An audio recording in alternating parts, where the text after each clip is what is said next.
राजस्थान के श्री गंगानगर जिले में कुछ दिनों पहले एक 12-13 साल की छोटी बच्ची का रेप हुआ होटलों में ले जाकर। तो लोग पारंपरिक रूप से सोशल मीडिया पर विरोधी पोस्ट डालते हैं और रोड पर विरोध प्रदर्शन करते हैं, उचित कार्रवाई और बड़े से बड़े दंड की मांग करते हैं कि कानून उन अपराधियों को, रेपिस्टों को दंड दे।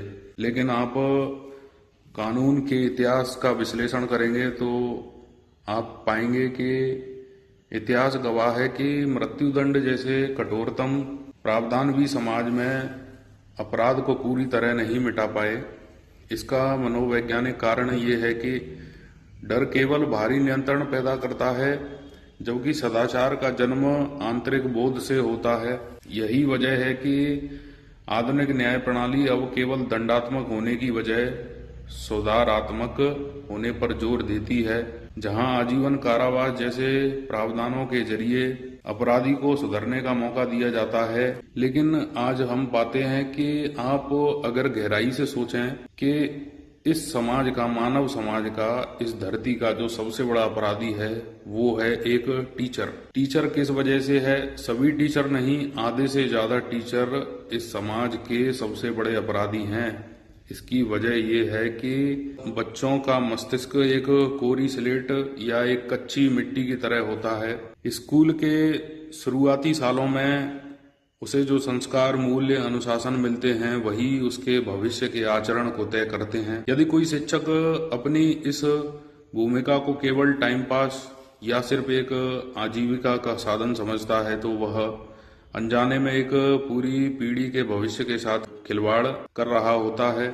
यह सोचना बिल्कुल तार्किक है कि शिक्षक की कर्तव्यहीनता सबसे बड़ा सामाजिक अपराध है, क्योंकि एक अपराधी जहां किसी एक घटना को अंजाम देता है, वहीं एक गैर जिम्मेदार शिक्षक कई अविकसित और दिशाहीन मस्तिष्कों को समाज में छोड़ देता है। सरकारी शिक्षक बनने की प्रक्रिया बेहद प्रतिस्पर्धी और कठिन होती है।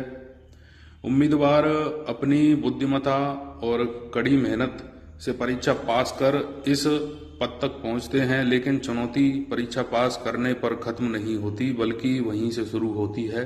परीक्षा पास करने के बाद यदि ध्यान केवल नौकरी सुरक्षित रखने पर केंद्रित हो जाए तो शिक्षण का मूल्य, उद्देश्य पीछे छूट जाता है। यदि सभी शिक्षक अपने पूरे सर्विस काल को एक पवित्र जिम्मेदारी मानकर पूरी ईमानदारी, दृढ़ता और अनुशासन के साथ बच्चों को गढ़ने में लगा दें तो समाज में नैतिक मूल्यों का ऐसा उत्थान होगा कि आधे से ज्यादा अपराध स्वतः ही समाप्त हो जाएंगे। अपराध मुक्त समाज की नींव जेलों या फांसी के फंदों पर नहीं, बल्कि स्कूलों के क्लासरूम में रखी जाती है। एक शिक्षक का कर्तव्य सिर्फ पाठ्यक्रम को पूरा करना नहीं, बल्कि नागरिक का निर्माण करना है। जब तक शिक्षा में यह आत्मनिष्ठा और ईमानदारी नहीं आएगी, तब तक केवल कानूनों के भरोसे अपराध मुक्त समाज की कल्पना अधूरी है।